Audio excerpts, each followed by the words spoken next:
तो पाई हरि बोल मो पाई राम नाम तो देहे पाट लुगा मो देहे धड़ा लुगा तो मथारे सिंदूर मो मथारे अबीर तू बसी बसी जीवु मु सोई सोई जीवी। नमस्कार। ଯେତେବେଳେ ଯୁବ ପ୍ରତିଭା ମାନେ ଆଜିକା ସମୟରେ କ୍ୟାରିୟର କରିବାକୁ ଚାହୁଁଛନ୍ତି ସଙ୍ଗୀତ ହଉ ବା ବିଭିନ୍ନ କଳା କ୍ଷେତ୍ରରେ କ୍ୟାରିୟର କରିବାକୁ ଚାହୁଁଛନ୍ତି ତାଙ୍କ ଭିତରେ ଅନେକ ପ୍ରତିଭା ଥିଲେ ମଧ୍ୟ ଅନେକ ସଂଘର୍ଷ ତାଙ୍କୁ କରିବାକୁ ପଡେ। ଏମିତି ଏକ ଜଣେ ଯୁବ ପ୍ରତିଭା ଅଛନ୍ତି ଜଣେ କଣ୍ଠଶିଳ୍ପୀ ଅନେକ ଟିଭି ରିଆଲିଟି ଶୋରେ ନିଜର ପ୍ରତିଭା ପରାକାଷ୍ଠା ଦେଖାଇକି ଜଜ୍ ମାନଙ୍କୁ ଆକୃଷ୍ଟ କରିଛନ୍ତି। ସେମିତି ଜଣେ ପ୍ରତିଭା ଅଛନ୍ତି ଜୀବନ ଜ୍ୟୋତି ଦାସ ଆମ ପାଖରେ ଉପସ୍ଥିତ ଅଛନ୍ତି। ଆମେ ତାଙ୍କର ସାକ୍ଷାତକାର ଦେଖିବା। ଆପଣଙ୍କୁ ସ୍ୱାଗତ ଜଣାଉ ଜୀବନ ଆପଣ ବର୍ତ୍ତମାନ କ'ଣ କରୁଛନ୍ତି? ବର୍ତ୍ତମାନ ମୁଁ +2 ଫାର୍ଷ୍ଟ ଇୟର କମ୍ପ୍ଲିଟ୍ ହେଲା ମୋର। ଏବେ ସେକେଣ୍ଡ ଇୟର ଚାଲିଛି ଆଉ ପ୍ଲସ୍ ଗୀତକୁ ପ୍ରାକ୍ଟିସ୍ କରୁଛି। ସଙ୍ଗୀତକୁ କ'ଣ ଭାବ ଦେଖନ୍ତି, ନିଶା ନା ହବି ଭାବରେ ଦେଖୁଛନ୍ତି? ସଙ୍ଗୀତକୁ ଯେତେବେଳେ ସଙ୍ଗୀତକୁ ନିଜେ ମୁଁ ମାନେ ସଙ୍ଗୀତକୁ ଯେତେବେଳେ ନିଜର ଗୋଟେ ହବି ଭାବରେ ଭାବେ ତ ସଙ୍ଗୀତ ତ ଏତେ ଭଲ ଲାଗେନି, କିନ୍ତୁ ଯେତେବେଳେ ଗୋଟେ ନିଶା ଭାବରେ ଭାବେ ତାହେଲେ ସେଇଟା ବହୁତ ଭଲ ଲାଗେ। ମାନେ ତାକୁ ଅଧିକ ପ୍ରାକ୍ଟିସ୍ କରିବା କି ମାନେ ନିଜର ଗୋଟେ ଆଗ୍ରହ ଯେ ମୁଁ ଭବିଷ୍ୟତକୁ ଗଲେ ଲୋକଙ୍କ ପାଖରେ ଚିହ୍ନା ହେଇପାରିବି। ତେଣୁକରି ସଙ୍ଗୀତ ମୁଁ ଦୁଇଟା, ଗୋଟେ ନିଶା ଆଉ ଗୋଟେ ହବି, ଦୁଇଟା ରୂପରେ ଦେଖେ। କେବେଠାରୁ ଶିକ୍ଷା କଲେଣି, କୋଉଠି ଶିକ୍ଷା କରୁ? ମୁଁ ପ୍ରଥମେ ସଙ୍ଗୀତ ଷ୍ଟାର୍ଟ କଲି ମୋର ଯେତେବେଳେ 8th କ୍ଲାସ୍ ଥିଲା। ଫାଷ୍ଟ ମୁଁ ଶିଖୁଥିଲି ଆମ ଲୋକାଲରେ ଗୋଟେ ସାର୍ ଆସୁଥିଲେ, ତାଙ୍କ ନାଁ ହେଉଛନ୍ତି ଭାଗୀରଥୀ ଦତ୍ତ। ତାଙ୍କ ପାଖରେ ମୁଁ ଶିଖୁଥିଲି। ପରେ ବାପାଙ୍କୁ କହିଲି ବାପା ମୁଁ ଏବେ ଯିବି ଅଲଗା ଜାଗା, ଏଠି ସାରଙ୍କ ପାଖରେ ଶିଖିଲି, ଏବେ ଅଲଗା ଜାଗା ଶିଖିବା ପାଇଁ ଯିବି। ବାପା କହିଲେ ହଉ ଠିକ୍ ଅଛି ଯିବା। ତ ତାପରେ ମୁଁ ଗଲି ବାସୁଦେବପୁର ଶହୀଦ ସ୍ମୃତି ସଙ୍ଗୀତ ମହାବିଦ୍ୟାଳୟ, ସେଇଠି ଜଏନ୍ କଲି। ଏବେ ସେଇଠି ଚାଲିଛି। ଯେହେତୁ ଆପଣ ସଙ୍ଗୀତକୁ ନିଶା ଭାବିଛନ୍ତି, ଆମେ ଆପଣଙ୍କ ପାଖରୁ ଗୋଟେ ଗୀତ ଶୁଣିବାକୁ ପସନ୍ଦ କରିବୁ। ଗୋଟେ ପଦ ଆପଣ ଦର୍ଶକଙ୍କୁ ଶୁଣିବେ। ନିଶ୍ଚୟ। तो पाई हरि बोल मो पाई राम नाम तो देहे पाट लुगा मो देहे धड़ा लुगा तो मथारे सिंदूर मो मथारे अबीर तू बसी बसी जीवु मु सोई सोई जीवी तते टेकी टेकी नेबे मते टेकी टेकी नेबे तू बड़ दांडे जीवु मु बड़ दांडे जीवी तते टाणी टाणी नेबे मते बही बही नेबे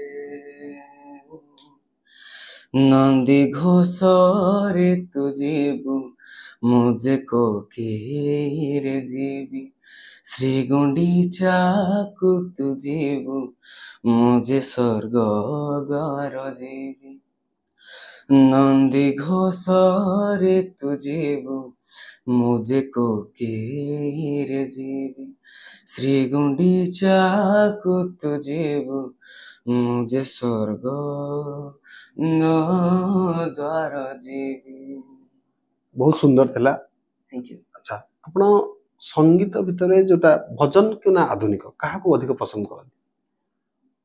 जेहेतु आम परिवार रे समस्ते माने भगवान को विश्वास करती, तो जेबेठू मुझे संगीत शिखुची तो आम परिवार लोक मत सब माने कहते जे माने भजन उपर सब फोकस करू। तापरे आधुनिक गीत गाइले भी चलियो, से मना करते आधुनिक गीत गाया किंतु भजन उपर अधिक फोकस करने कहते। कौन कौन रियलिटी शो रे आज पर्यंत जो टेलीविजन अच्छी को रियलिटी शो आप भाग नहीं? प्रथमे तो मु प्रार्थना टीवी रे प्रार्थना प्रतियोग जाइए आ फाइनालिस्ट थी Zee Sarthak Sa Re Ga Ma Pa semifinalist, DD Odia आमर गीत आमर सर ग्रांड फाइनालिस्ट, आउ सिद्धार्थ टीवी भक्ति कंठर सेमी फाइनालिस्ट। को सिंगर आपको भल लगती, क्या अनुसरण कर गीत गाती? ଆମ ଓଡ଼ିଆ ଇଣ୍ଡଷ୍ଟ୍ରି ସିଙ୍ଗର ଥିବା ତାଙ୍କ ଭିତରୁ ମୋତେ ବହୁତ ଭଲ ଲାଗନ୍ତି ଯେଉଁ କୁଲଦୀପ ପଟ୍ଟନାୟକ, ଆଉ ଆମ ଇଣ୍ଡିଆରେ ଯେଉଁ ସିଙ୍ଗର ଥାନ୍ତି ତାଙ୍କ ଭିତରୁ ମୋତେ ବହୁତ ଭଲ ଲାଗେ ଅରିଜିତ ସିଂ ଆଉ ବିଶାଲ ମିଶ୍ରା। ଏଥିରେ ପରିବାର କେତେ ସପୋର୍ଟ ରହେ? ପରିବାର ଠାରୁ ବାପାଙ୍କର ବି ବହୁତ ସପୋର୍ଟ ଥାଏ, କାହିଁକିନା ପ୍ରଥମେ ସଙ୍ଗୀତ କଥା ମୋର ଆଉ ବାପାଙ୍କ ଭିତରେ ଚାଲିଥିଲା, ତାପରେ ପରିବାରଙ୍କ ଭିତରୁ ଗଲା। ପ୍ରଥମେ ମୁଁ ମୋ ସଙ୍ଗୀତ ଶିକ୍ଷା ବାପାଙ୍କୁ ଜଣେଇଥିଲି, ସେଥିପାଇଁ ବାପା ମୋତେ ବହୁତ କୋଅପରେଟ୍ କରିଥିଲେ। ସେଇଥିପାଇଁ ପରିବାର ସାଙ୍ଗେ ସାଙ୍ଗେ ବାପାଙ୍କର ଅଧିକ ଅବଦାନ ଅଛି। ଆଜି ପର୍ଯ୍ୟନ୍ତ କୋଉ ଜାଗାରେ ଆପଣଙ୍କୁ ଷ୍ଟେଜ ଶୋ, ଓଡ଼ିଶା ଭିତରେ କୋଉ ଜାଗାରେ ଆପଣ ଷ୍ଟେଜ ଶୋ କରିଛନ୍ତି? ଓଡ଼ିଶା ଭିତରେ ଆମର ପ୍ରଥମେ ତ ଆମ ଗାଁରେ ମୁଁ ଫାଷ୍ଟ ଗାଇଥିଲି, ତାପରେ ଧୀରେ ଧୀରେ ମୁଁ ବାସୁଦେବପୁର ଗାଇଲି, ବାସୁଦେବପୁରରୁ ବାସୁଦେବ ବ୍ୟାଣ୍ଡ, ଆଉ ଏବେ ଥିଲା ଯେଉଁ ବାସୁଦେବପୁର ସୌର ମହୋତ୍ସବ ସେଠି, ଆଉ ଭଦ୍ରକ ବାଲେଶ୍ୱରରେ ସ୍ୱରରେ, ଜଗତସିଂହପୁରରେ, ଏଭଳି। ପାରିଶ୍ରମିକ ମିଳେ? ନା ପାରିଶ୍ରମିକ ନୁହେଁ, ମାନେ ମୋର ଗୀତ ପ୍ରତି ଗୋଟେ ମାନେ ଆଗ୍ରହ, ଆଉ ଗୀତକୁ ମୁଁ ବହୁତ ଭଲ ପାଏ, ସେଇଥିପାଇଁ ମୁଁ ପ୍ରୋଗ୍ରାମ ଆଟେଣ୍ଡ କରେ ଆଉ ରିଆଲିଟି ଶୋ ବି ଯାଏ, ନା କି ମୁଁ ପାରିଶ୍ରମିକ ପାଇଁ ଯାଏ। କଥା ହେଉଛି ତାପରେ ମୋଟାମୋଟି ଭାବରେ ଆପଣଙ୍କର ସଙ୍ଗୀତ ହଉଛି ନିଶା। ଆଜ୍ଞା ଆଜ୍ଞା ଆଚ୍ଛା, ଆପଣ ମୋର ଏବେ ଗୋଟେ ଆଧୁନିକ ଗୀତ ଶୁଣିବା ପାଇଁ ଆମେ ଆଜ୍ଞା ନିଶ୍ଚିତ। ପ୍ରଥମ ପ୍ରେମର ପ୍ରଥମ ଚିଠି, ପ୍ରଥମ ପ୍ରେମର ପ୍ରଥମ ଚିଠି, ଲେଖୁଛି ଅଳପ ଭାବୁଛି ବେଶୀ। ବହୁତ ସୁନ୍ଦର ଥିଲା ଆପଣଙ୍କ ଗୀତ। ଆମେ ଏବେ ଟିକେ ଆପଣଙ୍କର ପଢାପଢି ବାବଦରେ କଥା ହବା। ଆଜ୍ଞା, ଏବେ ପଢାପଢି କଣ ଚାଲିଛି? ପଢାପଢି ଏବେ +2 ଫାର୍ଷ୍ଟ ଇୟର ତ ସରିଥିଲା, ମୁଁ କହୁଛି +2 ସେକେଣ୍ଡ ଇୟର ଚାଲିଛି। ତା ସହିତ ମୁଁ ଇଣ୍ଟିଗ୍ରେଟେଡ ନିଟ୍ କୋଚିଂ ନେଉଛି, ମେଡିକାଲ ଲାଇନ, ସେଟା ଚାଲିଛି ଏବେ। କଣ ଅଛି ଇଚ୍ଛା, କଣ ଅଛି? ଇଚ୍ଛା ଅଛି +2 ସେକେଣ୍ଡ ଇୟର ପରେ ନିଟ୍ ଏକ୍ଜାମ ଦେଇକି ତାପରେ ମେଡିକାଲ କୋର୍ସ କରିକି ଡକ୍ଟର। କଣ ମେଟ୍ରିକରେ କଣ ଆପଣ କେତେ ପରସେଣ୍ଟ ରେଜଲ୍ଟ କରିଥିଲେ? ମେଟ୍ରିକରେ ମୋର ରହିଥିଲା 85%, 510 ରହିଥିଲା, 5% ଥିଲା। ଲାଗୁନି ଆପଣଙ୍କୁ ସଙ୍ଗୀତ ସହିତ ଯେହେତୁ ଆପଣ ଡକ୍ଟର କ୍ୟାରିୟର କରିବାକୁ ଚାହୁଁଛନ୍ତି, ଆପଣଙ୍କୁ ସମୟରେ ବହୁତ ଆଡଜଷ୍ଟ କରିବାକୁ ପଡୁଥିବ, ପଢା ସହିତ ସମୟ ମିଳୁଛି? ଆଜ୍ଞା, ସମୟ ମିଳୁଛି। ମୁଁ ମାନେ ସମୟ ତ ମିଳୁଛି, ମୁଁ ସମୟ ପାଉଛି ଏଥିପାଇଁ କି ମୋ ବାପା ସବୁବେଳେ ମୋ ସାଙ୍ଗରେ, ମାନେ ମୁଁ କେମିତି ଗୀତ ଗାଇବି, କେମିତି ଠିକ୍ ଟାଇମରେ ପାଠ ପଢ଼ିବି, ଠିକ୍ ଟାଇମରେ ଗୀତ ଗାଇବି, ସକାଳୁ ଉଠି ରିଆଜ କରିବା, ତାପରେ ପାଠ ପଢ଼ିବା, ଏଇଭଳିଆ ସେସବୁ ମୋତେ ମୋ ବାପା ମୋର ଏ ଅଭ୍ୟାସଟା କରିଛନ୍ତି, ନହେଲେ ମୁଁ କରିପାରିନଥାନ୍ତି। ଆମେ କଥା ହଉଥିଲେ ଜୀବନ ଦାସ, ଯିଏ ନୂତନ ପ୍ରତିଭା, ଏବେ ଷ୍ଟ୍ରଗଲ ଲାଇଫରେ ଚାଲିଛନ୍ତି, ଅନେକ ରିଆଲିଟି ଶୋରେ ମଧ୍ୟ ପ୍ରତିଭା ପ୍ରଦର୍ଶନ କରିସାରିଛନ୍ତି। ବହୁତ ସୁନ୍ଦର ଗୀତ ମଧ୍ୟ ଶୁଣିଲେ, ଭଲ ଭଲ କଥା ମଧ୍ୟ କହିଲେ।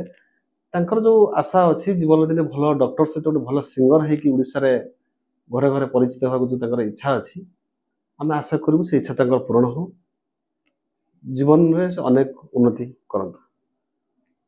ନମସ୍କାର। ନମସ୍କାର।